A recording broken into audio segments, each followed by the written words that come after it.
The HP Reverb G2 V2. How does it compare to other VR headsets on the market? What do I think of it? And how good is it for sim racing? Thanks to ImSim, who recently shipped me to their factory in Portugal, I'm going to answer all those questions whilst driving around the Nordschleife in the fantastic Assetto Corsa racing simulator. For more about ImSim, check out our previous video where we go deep dive into their motion simulator and their new Talento pedals. But for this one, make a cup of tea, fasten your seatbelts and get ready for a wild virtual reality ride.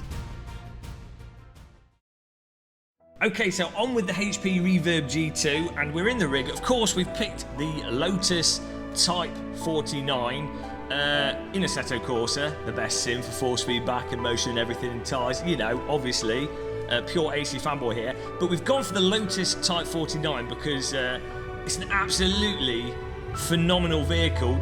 Not just to drive, the fact that it's an old vehicle, you can see all around and everything, and you're exposed because safety wasn't important, but that actually makes it really good in VR. You can see your tyres, you can really take in the cockpit, and well, first impressions with the G2, I have to say, the headset's very similar to the Valve Index, just in terms of the visual quality and the image of it, though it does have a narrower field of view, but I think the actual, the sharpness and the resolution is a little bit higher. But it's really perhaps not that much of a surprise that it's similar to the Valve Index, because HP used the same Valve specification and general framework for this headset, hence why the speakers are the same and the lenses are quite similar. But let's get driving and then we'll continue talking. Woo! Awesome, let's get on the brake there. Do a right foot brake on this. The key thing with this headset though, over the Valve Index, is that the HP Reverb doesn't use lighthouse tracking, or you don't need to use lighthouse tracking. It uses inside-out tracking, which is perfectly fine for driving simulators because you know, you're holding onto a steering wheel. You don't really need that hand tracking that you get from the lighthouse system. Oh, I am not making that corner. Damage is off. I'm just testing the Armco there. But oh, it's really awesome actually how motion combined with VR actually go together really nicely to further magnify the immersion. I mean, whoa, a bit light over the top of the hill there. Obviously, I think VR, in my mind, is the most cost-effective way to get immersion. But sometimes you just have to go all in, don't you? So you might as well, you know, you get the VR headset and you get the motion rig is happy to, oh my god, I am making it. Merry Christmas, we didn't die. Oh man, it's been a while since I've driven this car in VR. Oh my god, absolutely awesome though. Do you know what I am really noticing with this rig? Again, it's the traction loss of the rear, but because this Lotus Type 49 doesn't have the grippiest of wheels, with them being retro tyres, as soon as you get on the brake and as soon as you turn, you can really feel the traction loss. And with this rig, it's like the rear is flying out on this car, and then the traction loss of the rig is really making that obvious and magnifying it, which is in some ways it's quite handy actually, because it lets you really know that you are super pushing the car. Oh my god. Oh, it's been a while since I've driven this. Try not to kill myself. I think what's weird is I'm thinking, oh, I'm going to miss it because I'm driving too hard. But what's happening is the rig is actually picking up a lot of motions and making me feel like I'm sliding, or making me feel like I'm going faster than I possibly am. So I'm actually not crashing.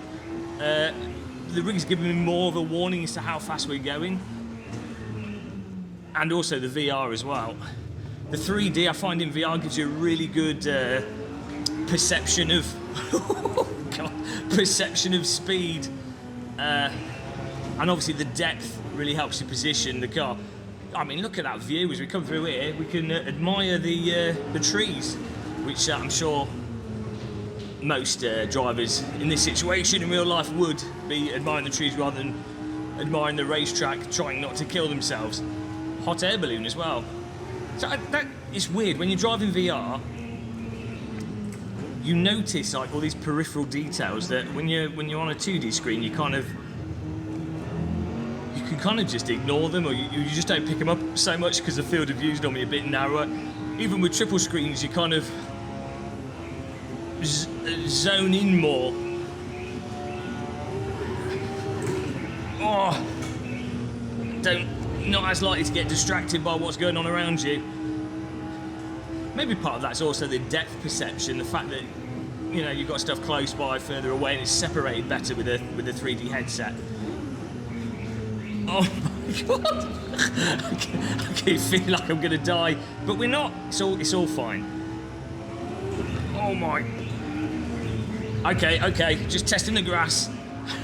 I love how with this car in AC you can actually massively overdrive it. Oh, and then pull it back and catch it. I think often these vintage vehicles in some sims, the problem you have is that you lose it and they're just totally gone. I think the vintage cars in R Factor 2 are actually particularly good. It's a really good simulator, and though I think a little bit tricky, of course, Grand Prix Legends has a big reputation. That's the sort of the ultimate driving school. Right, let's try and be a bit neater here.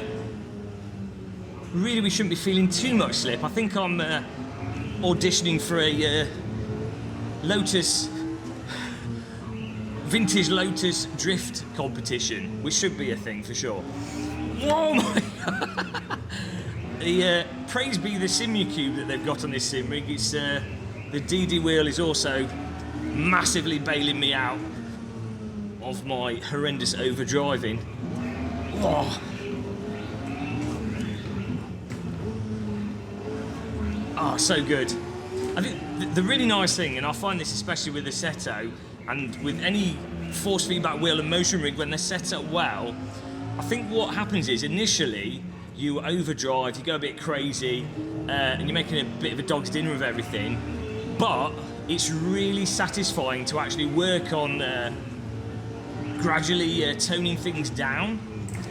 Personally, because I'm not particularly good at driving, I like to go in overdriving. I like to drive like a complete lunatic, like a deranged Jack the Ripper on the throttle pedal, on the brake, but sliding everywhere, absolute lunatic.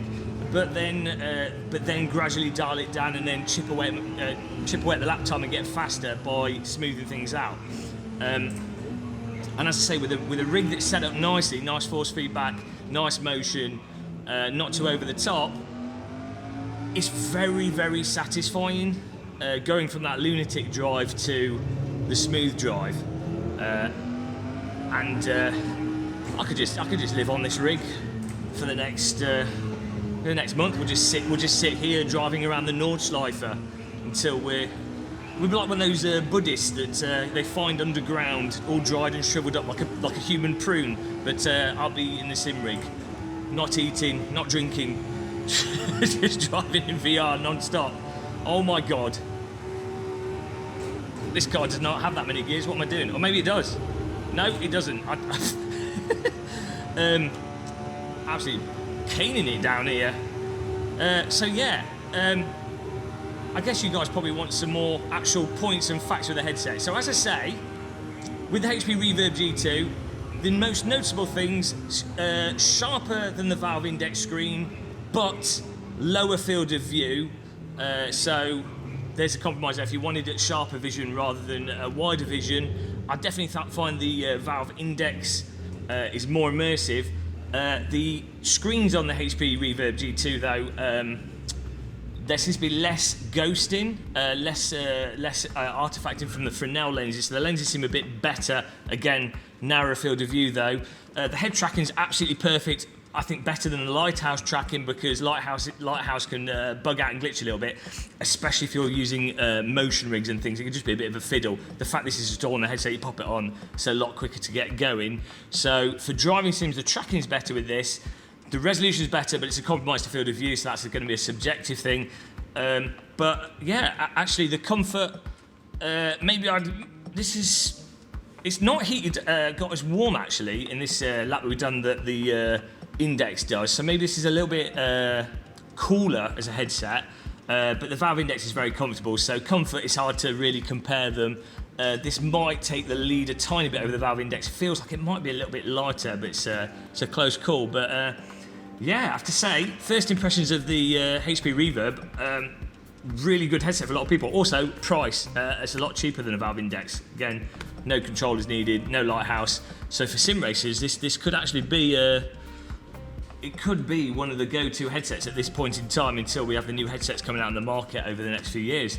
But yeah, fantastic. So fantastic. So big thanks to ImSim for having us, for setting this up on their Motion platform and letting us test the HP Reverb G2 with the new pedals, the Talento pedals and the ImSim Motion rig. Awesome. Hopefully you enjoyed this video. Let me know in the comments if you've got any questions about VR, and I'll try and answer them, because I've probably missed loads of things I always do. Until the next one, happy tea drinking, click that subscribe button, and goodbye guys.